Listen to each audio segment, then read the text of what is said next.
Қалайсыздар оқырмандарым, сіздермен Ұлданай. Бүгін сіздермен ерекше дәмді жент жасап көрсеткім келіп отыр.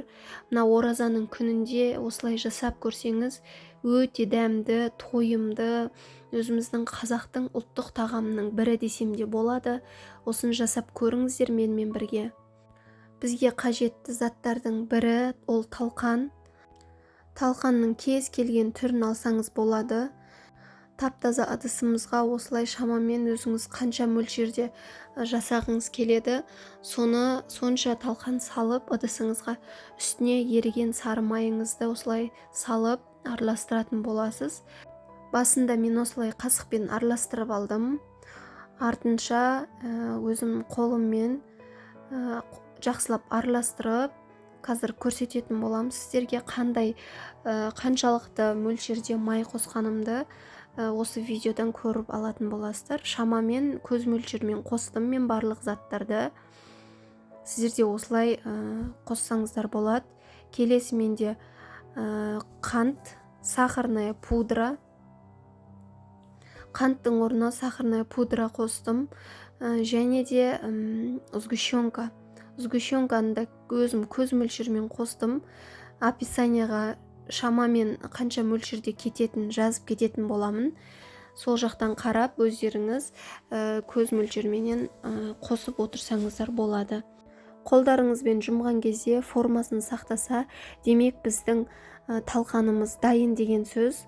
Енді кез келген формаға салып осылай мен сияқты форма шығаратын боласыздар.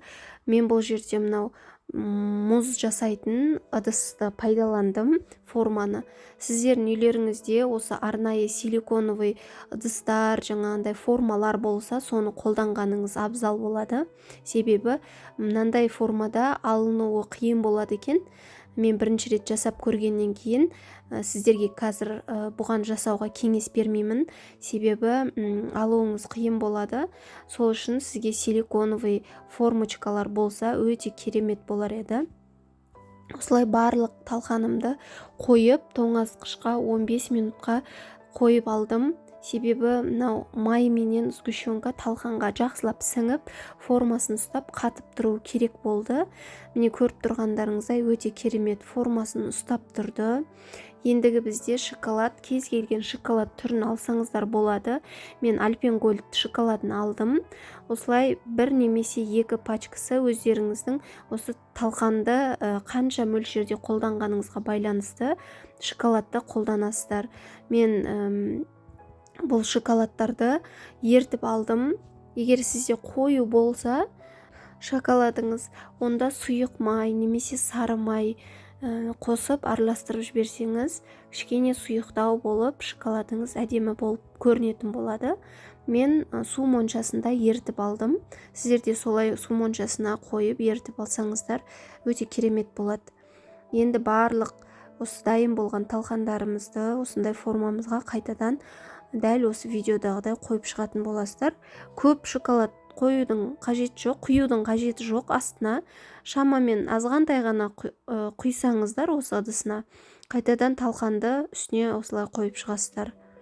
Енді өте керемет болып шығады екен. Үлкен кісілер дәмін көрді. Бірінші болып өзімнің ата-енем тамсанды десем де болады. Керемет болып шығады екен.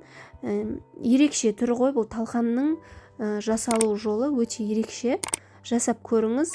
Міндетті түрде қолдап мені комментарий, лайк басып, каналыма тіркелмеген болсаңыз тіркеліп қойыңыз.